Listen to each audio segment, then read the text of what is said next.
Tell me what your life was like before you died.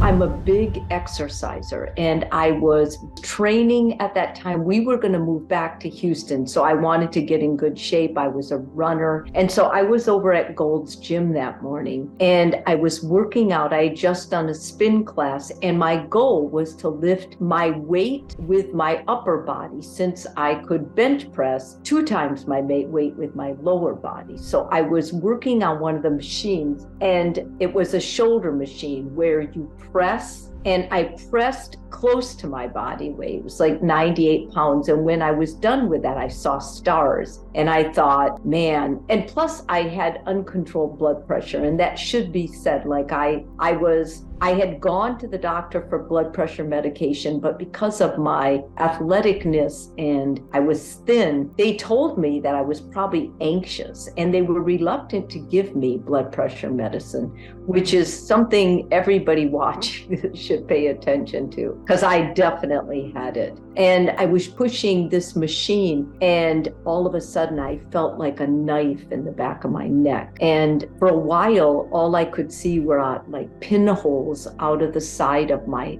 head. And it sounded like I was underwater, like I was disoriented. So I thought maybe I was having a vasovagal, because I've always had the kind of blood pressure that it can go up and then it can drop really fast, and that will cause a vasovagal. When this happened, I thought I had had some kind of a central nervous system injury. Like I thought maybe I broke my neck, although logically I didn't know how that would happen. So I got up from the machine, and I thought maybe I just need water. And when I got up, I was really off balance. Like I couldn't see and I really couldn't hear. So I kind of stumbled to the bubbler. And when I pushed down on the lever, my whole right side just started like seizing. It was just involuntary, jumping up and down. I had no control over it. And that really scared me. So at that point, I just laid down. And this one guy came back who was always lifting weights, and he said, "Hey, muscle woman, what's the matter?" And I said,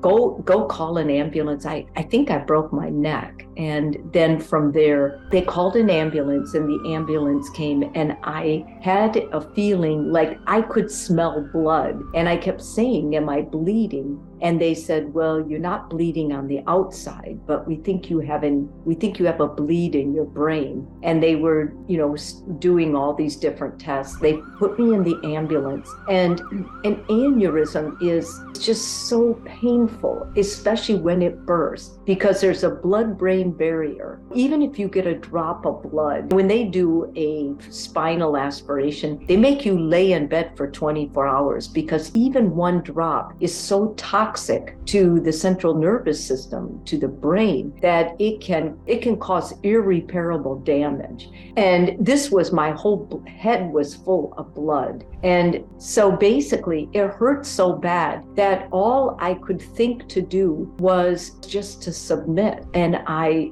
just told God, I can't handle this. I've had a good life, and your will be done. I really thought I was going to die. I wanted to die. I couldn't think of any other way to escape what I was feeling. I got this incredible calming over me. Like it really wasn't human, because I'm a very anxious person, and I just let go. I just let go into him. And they took me to the hospital, and they called my husband. He was getting his hair cut, and he was already living in Houston, but he was home that weekend because it was Easter. And so they located him, and they all knew him because he had been there on staff for 9 years. And he came back after seeing the CAT scan, and he just said, "Mary," he looked white as a sheet, and he just said, "Mary, your head is just full of blood. And this is really scary. We're not sure what we're going to do, but we think we might move you over to the other hospital because they have to get an angiogram."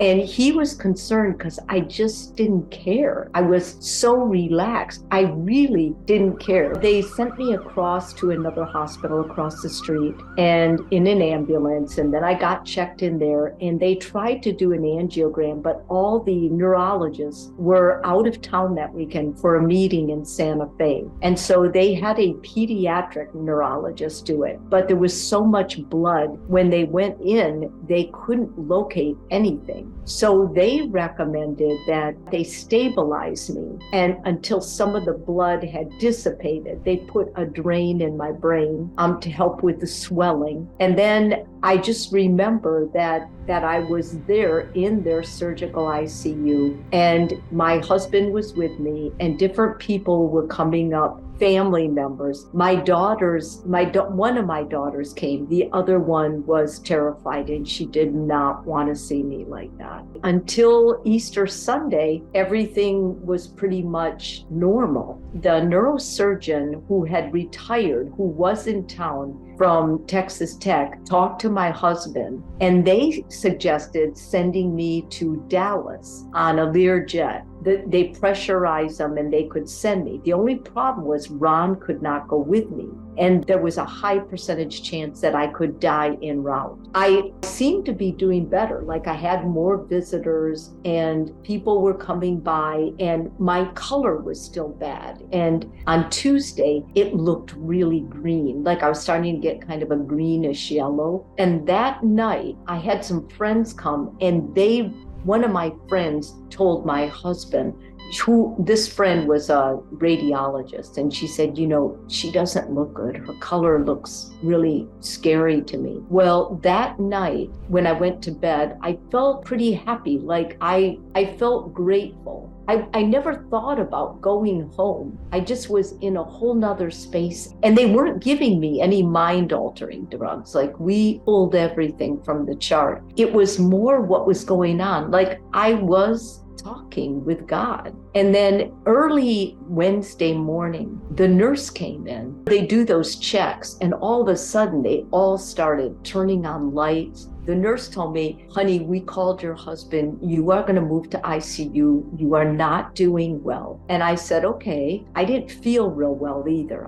It's a painful, you just feel sick. So I was in there, and Ron, all of a sudden, and I'm telling you, kind of fading in and out, how it is. Like, you notice things, and then that stops, and then you get a new glimpse. Ron was by my side, and he said, Mary, they're going to have to do surgery. So that means they've got to open up your brain. And they've told me that you may never walk again. You may never run. Your personality might be completely different. And as he was talking to me, all of a sudden, I saw this light, and it was up on the right-hand corner, not behind my head, in front, like the corner I would look at lying in a bed. And because I had worked with all this death and dying with hospice, and I've seen patients die, and I thought, what is that? Because it is not a normal light. It is not human. And then I thought, is that the light they talk about? Like, my consciousness was fully functioning,